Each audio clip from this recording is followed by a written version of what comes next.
Okey, sebenarnya ketidaktentuan dalam ekonomi ni berlaku sebenarnya. Ketidaktentuan dalam ekonomi ni berlaku. So itu antara benda yang kita kena bersedia, dan saya terus sambung je nota saya yang lepas dekat sini. Okey, kita bersedia untuk ni. Sekejap, ambil masa sikit. Saya akan masuk. Okey, ni. Dia perkara utama saya kena ingat ni, saya petik daripada Tony Robbins. Dan dia dan ikut konsep pada Michael Berber. Michael Berber, tak silap saya, penulis Five Myth Enterprise, kan, Five Myth, The Myth of Myth Enterprise Myth ke apa, saya tak ingat, dah lama saya baca buku ni. Dia mengatakan iaitu mengenai satu perkara, dia berkata lah, sebenarnya dia kata lebih kurang 95% failure pada bisnes yang dibina pada awal 2 tahun pertama. Pada 2 tahun pertama. Dan kes yang teruk ialah dekat sini, ni cerita lama dah, saya dah lama tak kongsikan pada orang, tapi saya nak kongsikan pada you, iaitu satu ialah 95% ialah failure pada bisnes yang dibina pada 2 tahun pertama, dan 85% faktor ialah isu dalaman dan bukan faktor luaran. Okey. Ni yang utama yang beritahu. 85% faktor ialah isu dalaman dan bukan faktor luaran. Jadi kalau yes, satu USD pun profit, betul? So jadi ikut Michael Berber ni dalam E-Myth Enterprise sebenarnya, iaitu dia mengatakan 95% pada bisnes bina pada awal tahun, dan 85% faktor ialah isu dalaman dan bukan faktor. Maksudnya isu juga pasal negativity ataupun menjadi ke tak jadi pasaran ataupun market, sebenarnya dia sebenarnya bergantung kepada kita punya tindakan. Dan saya nak bagi lagi sampel lagi sebagai contoh juga, ni petikan daripada Tony Robbins lah. Terus atas tajuk tu sepatutnya saya tulis dia dulu kan, saya tulis dia lain dulu. Dia mengatakan mengenai konsep mengenai lah, dia tambah lagi, dia kata daripada 5% daripada yang berjaya 2 tahun pertama tu, so dalam tempoh satu dekad dia kata ialah akan tinggal hanya 1% sahaja yang survive, betul-betul survive. Jadi maksudnya walaupun orang tu dah pokcik kaya dalam masa 10 tahun, hanya 1% je tinggal sebenarnya.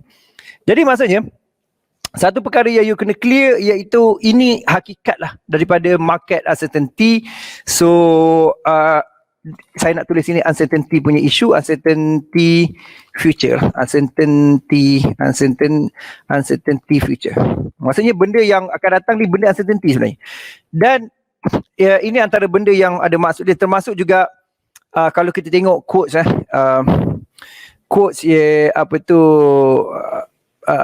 dalam banyak tempat, saya tak boleh nak spesifikkan orang pasal kunci dia lah, iaitu quotes ni berbunyi lah how to predict your future is to create it. Okay, to create it.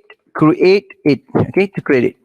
So macam how to predict your future is to create it. So maksudnya kalau kita nak predict masa depan kita, kita kena bina. Kita kena buat, bukannya mengharapkan daripada benda tu berlaku pada kita accidentally, ataupun harap-harap mungkin akan berjaya dan sebagainya. So ini antara poin utama yang saya nak you clear dari segi kefahaman yang tertentu, supaya you boleh nampak dari segi benda-benda macam ni lah. Jadi antara kenapa saya highlight benda ni lah, saya nak you tegas dan juga you faham, sebenarnya cerita uncertainty tu, maksudnya kalau kita cerita pasal ketentuan ataupun kepastian, certainty, sebenarnya dia tak ada benda certainty, tak ada benda yang confirm. Jadi kesimpulan saya nak bagi pada you lah, tiada benda confirm, tiada benda confirm, okey, tiada benda confirm, okay, tiada benda confirm. So jadi bila kita tak ada benda confirm ialah everything is uncertainty lah. So kita kena faham everything is uncertainty. Tak ada benda yang pasti. Tapi you faham tak, ramai orang mencari iaitu kepastian. Dia buat ni confirm tak trading ni dapat income, dia confirm tak, dia kata ialah confirm tak kalau aku dapat kerja ni aku akan jadi someone, confirm tak. So cerita dia pasal nak confirm. Jadi kalau you faham dari segi point out ataupun dari segi kebarangkalian probability punya factors, apa saja kita buat ialah totally ada 2 factors juga minimum. Satu ialah jadi tak jadi, bagus dengan tak bagus. Faham? So ini antara faktor yang awal-awal yang saya nak you tangkap kefahaman dekat sini untuk you nampak cara dia. Jadi poin dia ialah saya nak you tekankan kepada Yang ni ialah certainty, tiada benda confirm dan everything is certainty. Very clear cut lah. Okay, benda ni adalah benda yang berlaku dan kita tak boleh nak kawal. Okay, termasuk juga termasuk juga pasangan kita. Tu juga pasangan kita. Apatah lagi iaitu benda lain lah. Seperti kewangan tak boleh nak kontrol dan juga kesihatan. Tapi saya bukanlah cakap tak boleh kontrol tu. Maknanya kesihatan diri kita seperti kewangan dari orang lain, okey, dari orang lain dan sebagainya. Okey, kena clear dekat sini. So termasuk juga pasangan kita, apatah lagi benda lain seperti kewangan dari orang lain dan sebagainya. So maksudnya sekarang ni iaitu kita buat ni sebenarnya tak ada kepastian. So ramai orang mencari kepastian. Jadi the only way to predict future is to create it. So sebab tu you kena ada iaitu knowledge. Okay, knowledge. Kenapa saya mengeja ni terbalik-balik ini? Knowledge adalah ultimate tools lah. Okay, ultimate tools. So you kena ada knowledge yang juga yang boleh buat you jadi boleh overcome ataupun comprehend dengan situation yang tidak favor pada you ataupun yang mungkin tidak membantu you dari segi banyak faktor lah. Dari segi sudut-sudut tertentu yang mungkin satu sudut you nampak ataupun satu lagi you tak nampak. So jadi point saya sekarang ni lah, itu everything yang sensitif termasuk juga pasangan kita, apatah lagi benda lain seperti kewangan dan benda lain. Jadi knowledge is ultimate tools. Jadi benda ni agak tidak teliti tapi tidak teliti tu maksud saya tidak mencerita secara detail, tetapi point saya yang utama ialah tiada benda confirm, itu sensitif termasuk juga pasangan kita, apatah lagi knowledge juga, kita perlukan knowledge sebagai ultimate tools kita untuk make sure kita boleh berhadapan. So yang confirm, apa yang confirm? Apa yang certain sebenarnya? The only certain apa? Apa yang sebenarnya yang pasti sebenarnya? The only certain. Apa the only certain? The only certain, benda yang pasti dalam hidup kita, apa benda? Iaitu death. Sebab mati itu pasti. Okay, confirm mati. Hidup tak tentu, mati tu confirm. Setuju? Nombor 2 ialah cukai, tax. Cukai pun tak boleh lagi. Cukai pun confirm. Okay. So mati dengan cukai ni benda dua tak boleh lagi. Dia satu bentuk jokes lah orang cakap cukai. Tapi saya cakap betul, mati dengan cukai ni tak boleh lagi. So, walaupun kau dah tua, dah kaya sebagainya, kau boleh kena cukai, mampu kau balik. Okay, death betul. Death dan dia mati itu pasti dan tax adalah cukai. Okay, mati itu pasti dan juga Muaz ada. Apa hal Muaz ada dalam ni? Welcome Muaz.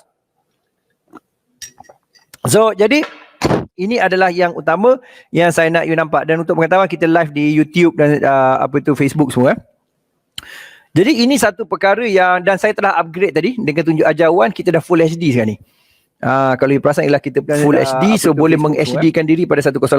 Jadi ini satu lebih jelas pada YouTube dan juga Facebook. Facebook tak boleh, dia tersetir 720. Okay, so jadi ini adalah perkara yang saya nak tekankan, ialah kepastian tu tak boleh nak buat apa. Sebab yang hanya confirm ialah mati dekat cukai lah. Jadi benda lain kita tak boleh nak confirm. Jadi saya teringat dalam salah satu seminar dari segi Tony Robbins, dia selalu tekankan, iaitu ni dalam satu seminar yang saya pernah hadir dulu. Saya pernah hadir tu, Tony Robbins tu saya lah. Tengah bercakap tu, tengah menjawab soalan dengan dia tu. So dia ada mengatakan pasal serta benda. Dia kata ialah pada saya lah, dia kata bukan pada saya lah, pada ramai poyo pada saya. Iaitu dia kata anticipate always, dia kata always anticipate rather than react. Okay, so maksud dia satu lagi lah, kena ada planning, contingency, worst case dan juga if scenario. If scenario tu maksudnya what if lah. What if scenario. So kena clear what if scenario. So jadi ini antara benda yang you kena clear, iaitu pasal konsep always anticipate rather than react. Kena ada planning, contingency, worst case dan juga what if scenario. What if jadi macam ni, what if. Jadi kena prepare dekat ni. So always think, always take care, always focus on downside, maksudnya risk. Okay, the upside, okay, upside will take care themselves. Okay, dia akan jaga diri sendiri. Will take care themselves. Jadi the upside will take care. Maksudnya ni ialah rewards lah. Jadi kalau kita kunci ni lah, sebenarnya fokus kita lah menguruskan risiko. Sebenarnya bukan menguruskan peluang sebenarnya. Setiap peluang yang kita dapat ni kita kena tengok sebagai risiko. Sebagai contoh ialah see from different angle okey, ataupun perspektif. Apa maksud saya? Benda ni kan kadang-kadang benda yang simple dan juga macam benda yang kita rasa macam agak biasa kita tengok. Tetapi point saya utama ialah kalau kita tengok bila kita tengok different perspektif, sebenarnya isu dia ialah datang daripada pelbagai keputusan yang berlainan. Contoh, kalau nampak kat sini ialah contoh yang kita berlaku ialah contoh bila PKP jalankan, dan ini mungkin berterusan, kita tak tahu ini mungkin berterusan ataupun tidak, tapi point saya dekat sini, saya nak tanya you, apa sebahagian orang lihat bila PKP ni berlaku? Saya nak tanya you. Sebab saya nak you ambil konteks daripada pembelajaran saya dengan Tony Robbins, pembelajaran saya dengan T. Harv Eker, Blessinger, Zoltan Hatrokov, kan, dan juga macam-macam lagi nak sebut, kan. Tapi point saya lah, saya nak you faham sebenarnya bila PKP dijalankan, dan ini mungkin berterusan atau tidak, sebenarnya bila PKP ni ada berlaku, apa efek dia? Apa yang selalu orang nampak? Macam saya tengok tadi, mungkin ini last bazar Ramadan, esok dah tak ada, income dah tak ada, kan. Kedai makan tak boleh dine in, kan. Lepas tu pada masa sama juga apa lagi? Banyak lagi sebenarnya peluang, kalau ikut bacaan iaitu separuh peluang pekerjaan di Malaysia akan lenyap. Okey, saya nak cari artikel tu. Hari tu Mira ditunjuk kepada saya. Separuh pekerjaan di Malaysia. Ni. Jadi kalau you tengok dekat 20 April itu, kalau you tengok ni kejap. Ada kejap ni saya ambil kat sini. Jadi you kena tengok iaitu poin-poin dekat sini. Ni saya ambil terus lagi, kan. Jadi kalau saya lihat dekat sini, kalau you sendiri pun lihat, dia kaedahnya sekarang, dan apa yang berlaku sekarang ialah, kejap. Macam mana ni saya nak ambil sebagai benda ni nampak ni. Saya tak nak screenshot lain. Okey. Jadi kalau nampak antara efek dia dekat sini, kalau you perasan, iaitu separuh pekerja di Malaysia bakal pupus pada 21 April. 21 April, satu teknologi, lepas tu ada plus jugalah pandemik dan sebagainya. Jadi kalau you nampak kat sini, sebenarnya PKP ni mungkin diteruskan atau tidak satu hal, lepas tu apa kita punya perspektif ataupun apa yang kita boleh nampak kat sini. Faham tak? Jadi clear dekat sini ialah kepada tempat yang kat sini lah. Point dia satu ialah kita boleh nampak sebagai masalah jadi lebih teruk, lebih teruk. Ataupun satu lagi kita boleh, iaitu dipanggil resourceful, become resourcefulness, jadi resourcefulness. Jadi resourcefulness. Jadi resourcefulness, maksudnya kita jadi lebih resourceful. Dan juga pada sama juga ialah kita create peluang, dan create peluang pada diri kita dan orang lain. Saya sengaja sentuh benda ni pasal saya kan tajuk saya malam ni lah, salah satu ialah bukan pasal mencipta peluang juga, pasal diri kita untuk kita tahu apakah yang kita boleh buat pasal keadaan ni berlaku. Okay, alright. So ada yang nak buat marketing macam ni, saya rasa buat marketing sendirilah kot. Sebab marketing di tempat orang ni dia jadi sampah. Alright, so jadi ini yang saya nak nampak, si different perspektif PKP dijalankan, ini mungkin berterusan atau tidak, kita nampak masalah, jadi betul kita boleh jadi resourcefulness dan create peluang pada diri kita dan orang lain. Okey, jadi sama juga kalau kita tengok dari segi kita punya financial game lah. Dari segi financial game, daripada financial game. Kalau kita tengok dari segi financial punya perspektif, sebenarnya secara hakikatnya kan, perspektif sebenarnya ialah ramai tak orang makin teruk keadaan ekonomi. Ekonomi personal lah. Ekonomi personal ataupun keluarga lah. Ramai tak yang teruk, ramai tak teruk keadaan ekonomi personal? Agak-agaknya teruk tak? Antara you impact tak? Kan keluar bersinar tak bersinar sebagainya, kan? Poin saya lah, ramai tak teruk dengan keadaan ekonomi secara personal? Sebenarnya kalau you nampak. Ramai tak teruk keadaan ekonomi personal? Saya rasa ramai. Betul tak? Hakikatnya ramai sebenarnya makin teruk sebab iaitu ekonomi. Kenapa mereka teruk? Kenapa teruk? Secara asas kenapa teruk benda ni berlaku? Kenapa teruk sebenarnya berlaku? Ya, betul, sebab semua benda sangkut paut, setuju. Hakikatnya satu ialah dia ialah chain reaction. Very clear, you cakap chain reaction. Lagi apa lagi? Satu lah chain reaction. Satu lagi, ia hilang punca pendapatan kerana ialah secara tak langsung banyak sektor ekonomi ditutup. Kalau tak ditutup pun terjejas. Betul tak? Jadi itu satu sudut. Satu pandang lagi, saya tanya you, ramai tak sebenarnya buat duit kau-kau? Beli rumah baru, beli kereta baru. Ada tak ramai sebenarnya? You perasan tak sebenarnya ialah ramai juga yang kaya juga? You perasan tak situasi ni? Tak, point saya sekarang ni lah, supaya you ada dua distinction, you clear cut sebenarnya dua benda ni happening. Faham tak? Satu sudut lah, ramai yang pressure, tapi satu sudut juga ada yang buat duit. Time ni jugalah boleh berbelanja lagi besar, lagi apa. You perasan tak? So kenapa ni benda ni berlaku? Why? Kenapa benda ni berlaku? Ini perspektif ini perspektif dari segi trading juga investment. Kenapa benda ni berlaku? Kenapa ada orang yang sangat teruk, ada orang siap beli rumah baru, kereta baru, baju baru, kan? Bini baru, laki baru, anak baru, kan? Satu ialah mungkin durian runtuh, tapi durian itu seperti apa? Sebab sebenarnya ada yang kaya masa pandemik sebenarnya.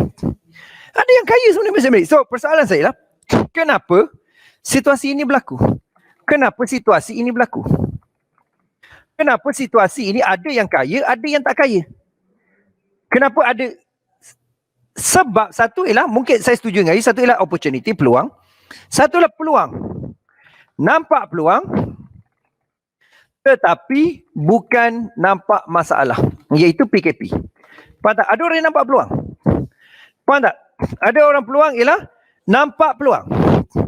Okey, tetapi bukan nampak masalah. Apa lagi yang sebenarnya yang kenapa situasi berlaku? Satu lagi ialah tahu apa peluang tersebut. Nombor 3, ambil peluang tersebut. Dia bukan nampak je nganggar, ambil peluang tersebut. Buat tindakan atas peluang tersebut.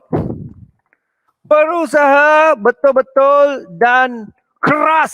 Maksudnya lah sentiasa day and night fokus pada peluang yang sedang terhidang depan mata. Depan mata. Ini kena clear. Sebab dia take action dan juga dia tahu mana peluang. Satu lagi mungkin you tahulah. You tahu pasal peluang. Tak ramai orang tahu pasal peluang tu. Tak ramai orang tahu pasal peluang. Saya cakap tu terang, tak ramai. Tak ramai orang tahu pasal peluang sebenarnya. Faham tak? Cukai dikurangkan satu hal. Satu ialah peluang, betul? Itu saya setuju. Ialah you ambil cukai pada peluang yang dijalankan. Maksudnya ada dari segi teks cukai rendah sebagainya. Tapi poin saya sekarang ni, iaitu kenapa situasi ini berlaku ialah kerana orang nampak peluang sebenarnya. Orang nampak peluang dan dia tahu apa peluang tu pasal dia dalam networking ataupun grup yang betul. Faham tak? Di grup. So kenapa dia boleh jadi macam ni? Kenapa? Why? Kenapa berlaku competitive advantage? Kenapa boleh berlaku competitive advantage? Why competitive advantage happen? Okay, advantage happen. Maknanya kelebihan orang lain berlaku. Kenapa orang tahu daripada kita? Kenapa orang tahu dan kaya dari kita? Kenapa? Apakah aktiviti mereka? Siapa mereka bergaul? Macam mana fikiran mereka? Okay? Ni soalan asas lah. Kenapa orang lebih tahu dan kaya daripada kita? Faham tak? Kenapa ada aktiviti? Tapi pada sama juga ada juga yang macam Dogecoin kan. Ada yang kononnya kaya Dogecoin, menyesal jual Dogecoin dan sebagainya. Ada yang ambil golden rush pasal kripto. Faham tak? Satu ialah, you kena clear lah. Sebab peluang ni dia ada di jenis. Satu ialah dia panggil golden rush. Masa tu gila-gila kau masih you main kripto. Satu lagi you clear cut apa model bisnes dia untuk sustain macam stocks, forex dan sebagainya. Ataupun benda-benda lain. Satu ialah mungkin ada isu. Satu of course peka. Sebenarnya point utama yang paling mudah nak you faham ialah, iaitu macam ni. Sebenarnya ialah mereka rajin. Mereka rajin tambah ilmu dengan belajar. Dengan belajar dan lantas boleh mencipta peluang. Boleh mencipta peluang. Ini benda simple macam kau boleh baca buku saja, tapi dia tak macam tu. Tapi saya kata terang, kalau you nak pergi jauh ialah mereka rajin tambah ilmu dengan belajar dan lantas boleh mencipta peluang. Mereka money lah, monetary lah. Okey, lepas tu satu lagi lah, membaca semua info, contohnya daripada buku, yang berkaitan, bukan baca majalah mangga ke, kan? Tak baca, kan Mastika ke tak? Faham tak? So baca semua info buku berkaitan. Dan satu lagi, kalau dia tengok YouTube ke, ataupun TikTok ke, ataupun Instagram ke, dia tidak ambil kisah Neolofa, pergi ke Nilai ke, pergi Langkawi ke, dia tak ambil kisah Neolofa tau. Dia tak peduli apa-apa Neolofa nak buat apa. Yang kau jadi bodoh tu, dia buat marketing dia. Dia tak kisah, ni kau tahu tak Neolofa apa, Neolofa hari-hari aku dalam Facebook, sampai kerajaan pun fokus pada Neolofa, aku tak berjadah kan. So jadi kerana dia tidak fokus kepada kisah Neolofa, dan tidak fokus pada di mana hilangnya sajat, dia tak fokus. Faham tak? Kita dah fikir mana sajat ada tak ada kan.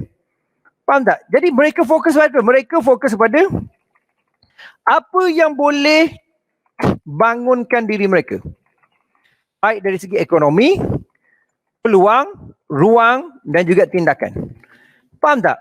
Ini saya buat hari-hari keluar Neolofa tu pula bincang. Neolofa ni sebenarnya masalah gila publicity. Dia bincang apa kejap dah tu nak PKP ni gila. Faham tak? PKP ni gila. Faham tak? Saya tengok dalam paper besar ni Neolofa macam ni. Oh, dia akan didakwa. Oh, menghadiri IPD dinilai. Saya kata pekerjadah punya orang PKP ni bangang. Tak, saya cakap pada you sekarang ni lah. Esok bazar Ramadan pun dah tak ada. Kemungkinan besar. Kalau ada, adalah. Kedai tak boleh ni. Berapa ramai orang hilang ruang, peluang dan sebagainya. Tapi kita dah fokus pasal kisahnya Neolofa. Kisahnya sajat mana hilang luar negara ke dalam. Macam satu benda tu boleh membangunkan dunia. Dahlah sebelah sana pun bodoh. Sebelah kita pun bodoh. Faham tak? Jadi sama-sama bodoh. Jadi saya berpendapat kan, benda ni ialah kenapa competitive advantage berlaku ialah kerana dia dipanggil, macam Robin Sharma sebut ni Robin Sharma punya solution. Robin Sharma kata, ni saya petik lah sebab dia yang beritahu saya. Dia kata you need to create and live in total bubble focus. Tight bubble focus. Dia panggil lagi, ni saya tulis lah, total bubble. Dia panggil TBF ke apa. Sebab dia suka guna simbol-simbol kan. Dia kata ni total lah benda lah. Macam lebih kurang tight, total. Okay, bubble focus.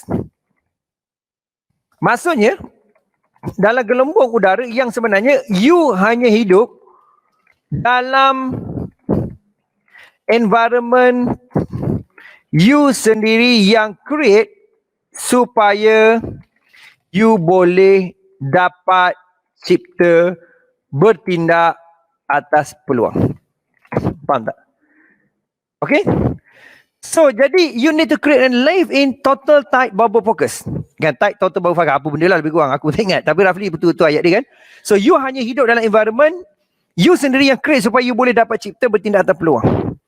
TBTF The tight kita bawah. Saya pun tak tahu. Faham tak? So, jadi benda ni antara benda yang you kena. So, you hanya hidup dalam environment you create sendiri supaya you boleh dapat cipta. Thank you, Muaz. Betul peluang. Muaz ni dia scholar. Dia geng-geng hebat ni. Kan? Betul lah tu, the tight bubble of total focus strategy, TBTF. TBTF, saya salah tulis, TBTF. Okay, tight total bubble focus, the tight bubble focus strategy. Okay, TBTF. Tight bubble total focus, TBTF. Tight bubble total focus. Okay, tight bubble total focus. Tak, saya nak cerita pasal benda ni lah. Kan? Sebab saya kebetulan macam ni lah. Saya dah buat alhamdulillah. Bila baca dia lagi meyakinkan apa kita buat. So, maksudnya kita kena hidup dalam apa yang kita pilih hidup. Kan? So maksudnya kita kena faham siapa kita nak allow dan siapa kita nak halau.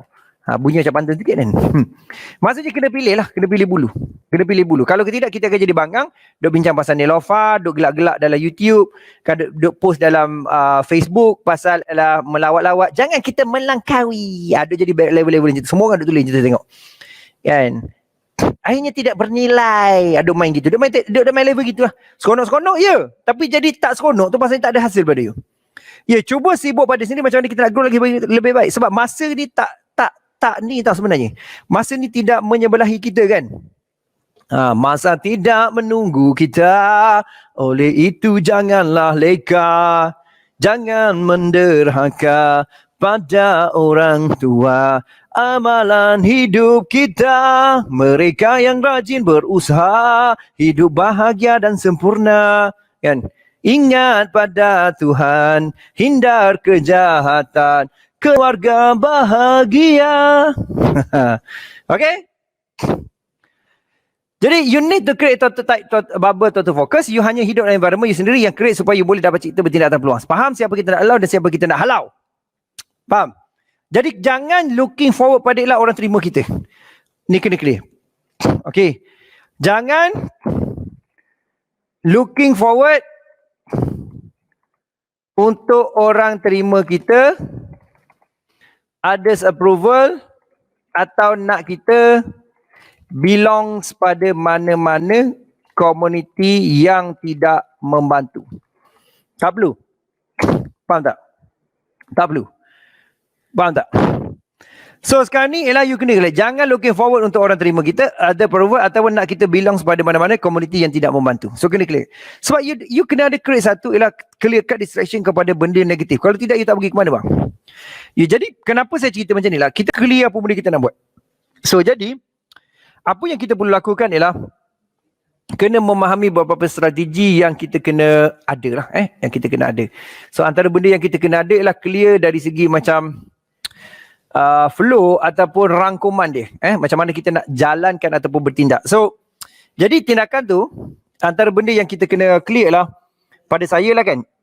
Dalam kes ni lah you kena ada business skill. Kena ada business skill. So business skill ni skill ni kemahiran lah. Saya nak you bina skill kemahiran. Satu ialah saya nak you bina kemahiran si kita sebenarnya. Saya percaya kadang-kadang kita terlalu nak membantu orang luar tau. Kita terlalu nak membantu ni pada saya minta maaf mungkin mulut saya kurang ajar. Terlalu nak membantu Syria ke, terlalu nak membantu bagus bantu. Tetapi kadang-kadang orang yang kita tak bantu ni dekat je adik-beradik kita kadang. Kan tahu tak adik-beradik kita ni susah PKP ke tak kan? Tahu tak sebenarnya adik-beradik kita ni macam mana makan dia? Kan? Mak bapak kita kan? Ada mungkin dulu dia power dia hebat, mungkin dia susah sekarang kan? Kadang-kadang tak payah nak susah jauh-jauh kan? Tak payah nak pergi zakat jauh-jauh. You pergi kepada adik-beradik. You tengok adik-beradik okey tak okey? Lepas adik-beradik tu kan? Jadi kalau you nak pergi adik-beradik, tengok juga diri you. You okey tak okey? Anak-anak you okey tak? Wife you okey tak? Kan? Cuba tengok kan? Lepas tu you pergi kepada katalah you ada business, you tengok kepada staff you okey tak sebenarnya? Mungkin satu income dia, satu lagi lah keluarga dia tu kan, yang dia tolong lah. Jangan pula you jadi apa tu tiba-tiba macam tu kan, saya nak tolong semua, memang tak sempat lah. Okay, lepas tu cuba clear juga ya, daripada kita dah pergi kepada adik-beradik dan sebagainya kan, pergi tengok juga kepada iaitu cousin kita. Cuba tengok cousin kita okey tak, makcik-makcik kita sebelah bapak kita, sebelah mak kita, dia okey tak kan? Mungkin dah kematian suami, dah kematian isteri kan, mungkin juga ada halangan tertentu. Kadang-kadang dia nak kahwin, ada tak sumbang sikit lah, tak payah beribu pun, mungkin 100-200 kan, mungkin 500, ada tak bantu memudahkan mereka kan? Tak payah nak jadi superhero, nak buat-buat, tapi allocation juga cari orang terdekat dengan kita kan. Tapi dalam banyak-banyak orang terdekat tu, tolong tak diri kita sendiri? Faham tak? Tolong tak diri kita sendiri? Tolong tak? Kita nak tolong orang, tolong tak diri kita sendiri? Ada tak kita reward diri kita dengan better clothes kan? Saya ni tak kisah diri saya, untuk orang lain je. Tak boleh, you akan lost energy sebenarnya. Faham tak? Ada tak you reward dengan you better car? Ada tak you reward diri you dengan better apa kejadah lah kan? Watches ke apa kejadah, saya tak minat sangat lah sebenarnya. Tapi saya nak cakap saya tak mungkin minat. Telefon, komputer, super power komputer untuk you buat make more money. Ada tak you reward diri you dengan masa, ample time yang you boleh fokus, duduk seorang-seorang berjalan dan sebagainya. Ada tak you reward diri you? Sebab you kena ingat kalau you nak bagi pada orang, you kena ada benda tu. Saya bahagia bila bagi pada orang dan saya tak kisah kebahagiaan. Tak boleh, you kena bagi dulu boleh bagi. You tak boleh bagi benda you tak ada. Faham tak?